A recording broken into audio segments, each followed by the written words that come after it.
আমি যথারীতি মানে বাড়ি থেকে ফিরছিলাম, এই ইসলামপুর নেতাজি স্ট্যাচু এইখানে একটা ফলের দোকানে ফল নেওয়ার জন্য একদম সাইড করে দেখুন রাস্তা অনেকটা ছেড়ে আমার গাড়িটা দাঁড়িয়েছিল।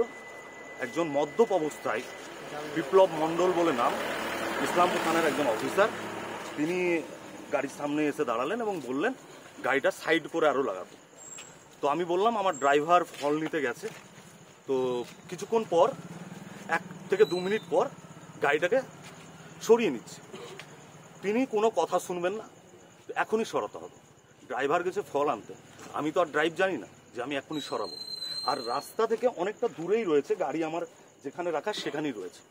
হঠাৎ করে তিনি তার গেটটা খুললেন, এমনভাবে গাড়িটা লাগানো ছিল যে গেটটা খোলার মতো জায়গা ছিল না। কিন্তু তারপর আমার গাড়িটা স্ক্র্যাচ হলো, যথারীতি আমি নামলাম। তারপরে নামার পর ওনাকে বললাম যে আপনি এই ব্যবহার কেন করছেন। উনি তখন ফট করে আমার কলার এবং আমাকে একটা মারে। তখন আমার সাথে যথারীতি তার হস্তাহস্তি একটা হয়।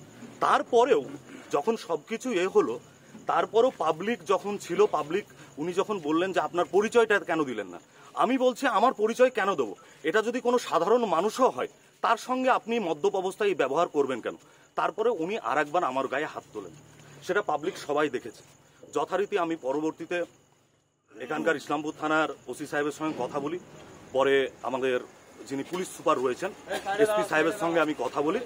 এসপি সাহেব যথারীতি তারপর বড়বাবুকে এখানে পাঠিয়েছিলেন। সেই অফিসার যে মদ্যপ অবস্থায় ছিল, এখানে যতজন দাঁড়িয়ে আছে তারা কিন্তু সাক্ষী রয়েছে এবং বড়বাবু নিজেও সেই কথাটা স্বীকার করেছেন এবং বলেছেন যে তিনি মদ্যপ অবস্থায় ছিলেন। এটাকে আমি কখনো প্রশ্রয় দিই না, তিনার বিরুদ্ধে অ্যাকশন নেব। আমি এটাই চাই, যেভাবে আমার এসপি সাহেবের উপর আস্থা রয়েছে, এখানকার বড়বাবুর প্রতি আস্থা রয়েছে, যিনি ইসলামপুর থানার ওসি, তিনার উপর আস্থা রয়েছে, এই রকম মদ্যপ অফিসারদেরকে কখনোই রাত্রিবেলায় ডিউটিতে দেবেন না। কেননা আজ যদি একটা পরিবার নিয়ে, আমার জায়গায় ফ্যামিলি নিয়ে, মা বোনদের নিয়ে যদি বেরোতো, সেই জায়গায় যদি এই অপ্রীতিকর ঘটনা ঘটতো, তাহলে কি অবস্থা দাঁড়াতো।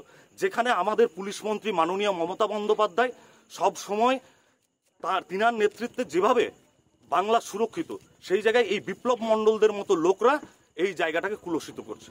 তাই ইনার বিরুদ্ধে আমি প্রশাসনকে বলবো যথারীতি ব্যবস্থা নেওয়ার জন্য। আপনি এই তো প্রশাসন আছে, যথারীতি উনার বিরুদ্ধে যেন ব্যবস্থা নেওয়া হয়।